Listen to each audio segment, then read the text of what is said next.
During the month of April, we walked the length and breadth of the African continent, stopping to hear old stories about floods and volcanoes, earthquakes, and exploding lakes. These stories come from a time when people, by necessity, paid close attention to the moods and movements of their environment and poured their memories of what they observed and experienced into stories. Remembering these stories and the information encoded in them could mean the difference between life and death. Time has passed. The relationship between African people and the environment has changed. Much has been forgotten, and even more is now mediated in the language of environmentalism, resource management, and hard science. One might be tempted to think fantastical stories no longer matter in this context, and one would be wrong. The human mind has been primed over millennia to incline itself to symbol and metaphor, to verse and rhyme, to narratives which offer compelling answers to the question, why? Some of the most successful scientific writing today still follows these principles. And so we here at Mythological Africans, we revisit the old stories. We trace their origins and evolution, seeing where they have shifted and changed with the people and with the land.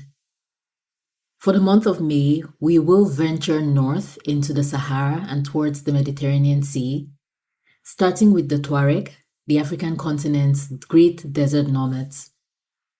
We will note where desert now sits, where once monkeys swung from tree to tree, witnessing life where nature has been stripped bare, where nature has vanished and turned into a spirit. Hello, friends, and welcome to the Mythological Africans podcast, where we read and talk about stories from African mythology and folklore. I am your host, Helen Nde.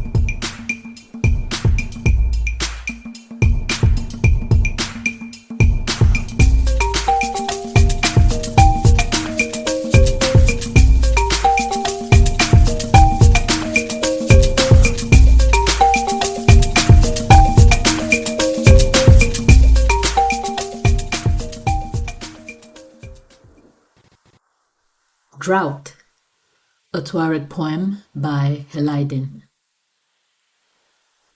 The bags are light, the goats are dry. A poor man comes. He sits on his heels. No one cares about him. Let him starve if he wants. The drought weighs on the country like Mount Odan. It licks its lips in satisfaction. It does not retreat a step. It wants to take off even our veils, our trousers, and prevent us from going to romantic gatherings. The yearling camels and cows are stopped and held where they are. So exhausted are they. The camels stop in the middle of the desert, unable to move, from weakness. What will happen, much less, to the young of old goats who can barely straighten their joints to walk? The Tuareg are nomadic African people who claim nationality mainly from Libya, Algeria, Niger, Mali, and Burkina Faso. The one thing all these countries have in common is their proximity to or location in the Sahara Desert. And so one could easily call the Tuareg citizens of the Sahara Desert, and their lifestyle would certainly attest to the name. Traditionally, the Tuareg build no permanent settlements, choosing instead to travel across the Sahara on their camels. They drink water from ancient wells whose locations are stored in songs and poems and secret codes written all over the desert. When they stop their wanderings, they linger just long enough to rest and graze their camels and other livestock before moving on. The Tuareg have maintained this lifestyle from as far back as the 4th or 5th centuries, and so their familiarity with the sun, the sand, the wind, the plants, and the animals which animate life in the Sahara Desert is incomparable. There is a way the Tuareg in their songs and poems and stories communicate the sheer unrelenting weight of the heat and dryness of the Sahara that will seriously have you reach for a glass of water sitting in an air-conditioned room. You feel the weight of the sun's glare pressing down on the earth, which defiantly radiates the heat back, trapping all that lives between earth and sky in this silent battle of wills. And the wind offers precious little respite when it comes as the Qibli, a swirling dervish of a gale which conspires with the sun to provoke the desert, stirring up these massive clouds of reddish dust and choking the landscape. Other times it murmurs across the land in gentle swoops. What does it murmur? Tuareg Libyan writer Ibrahim Al-Koni, a favorite of ours here at Mythological African, tells us in his literary masterpiece, Al-Majus. What was the wind murmuring? It was conversing with the jinn through the boulder's crevices and between hidden slabs. It blew into garment openings and sleeves, filling them with the desert's secret. It howled in the wasteland as desperately as hungry deep jackals, because it was also famished and keen to consume the unknown's victims. It flirted with the playful sand and sowed waves, folds, and wrinkles across its face. It traced symbols on the dirt and carved drawings like the poetic figures that creative ancient people chiseled on the rocks. The wind. What secret does the wind bring? It speaks a language children understand. It whispers the desert's secret, water's secret, into the ear of the nursing infant. It travels from the great sand sea to build a greater sea of sand, sweeping up a golden mountain here, dispersing it, scattering it, and turning it to dust in the sky. Then it returns and summons sand back from the void to build a more beautiful dune in a more remote location.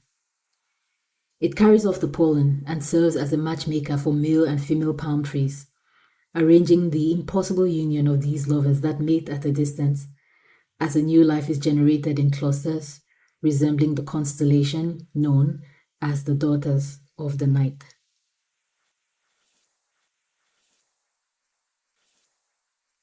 Tuareg people live on one side of the scale of survival. The other side is weighted down by access to water.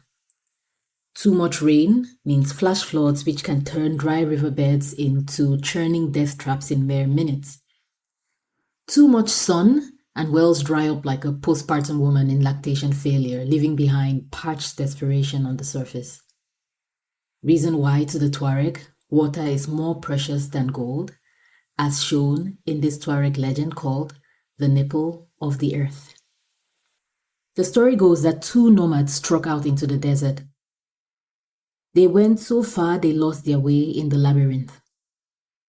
The first man prayed to the heavens, "Lord, grant me a jug filled with gold." The second man knelt humbly to petition, "God, please give me a sip of water." The desert expanded in every direction. The sun's disk scorched the earth and set fire to the heavens. The first man collapsed halfway to his destination and buried his head in his treasure. But gold dust could not save his flaming heart. The second man reached the incredible oasis with the sip of water in his heart and the jug of gold in his hand. We'll end here for tonight, but if you want more Tuareg folklore, you should check the episode notes.